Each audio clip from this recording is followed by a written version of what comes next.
السلام علیکم ورحمۃ اللہ وبرکاتہ۔ امید کرتا ہوں کہ آپ حضرات خیریت سے ہوں گے۔ ناظرین، کیا میری کرسمس کہنا کفر ہے؟ تو چلیے اس کی جانکاری کے لیے ہم دو مختصر سے فتوے دیکھ لیتے ہیں۔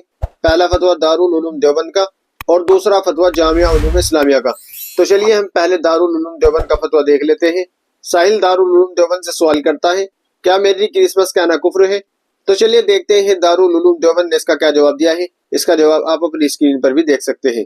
بسم اللہ الرحمن الرحیم۔ جی نہیں، اتنا کہنے سے آدمی کافر نہیں ہوتا۔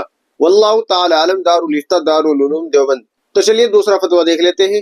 چنانچہ کسی سائن نے جامعہ علوم اسلامیہ سے سوال کیا ہے، کرسمس کی مبارکباد دے سکتے ہیں، کیا یہ شرک تو نہیں؟ تو چلیے دیکھتے ہیں جامعہ علوم اسلامیہ نے اس کا کیا جواب دیا ہے۔ اس کا جواب بھی آپ اپنی اسکرین پر بھی دیکھ سکتے ہیں۔ بسم اللہ الرحمن الرحیم۔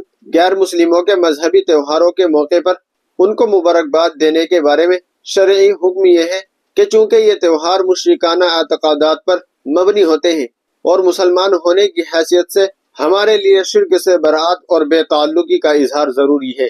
کرسمس کی مبارکباد دینا گویا ان کے نقطۂ نظر کی تائید ہے، اس لیے کرسمس کی مبارکباد دینا جائز نہیں۔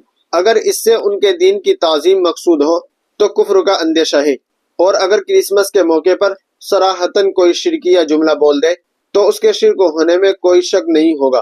فقط واللہ عالم۔ دارالفتہ جامعہ علوم اسلامیہ، علامہ محمد یوسف بن نوری ٹاؤن۔ ناظرین، امید ہے کہ مسئلے آپ کی سمجھ میں آ گئے ہوں گے۔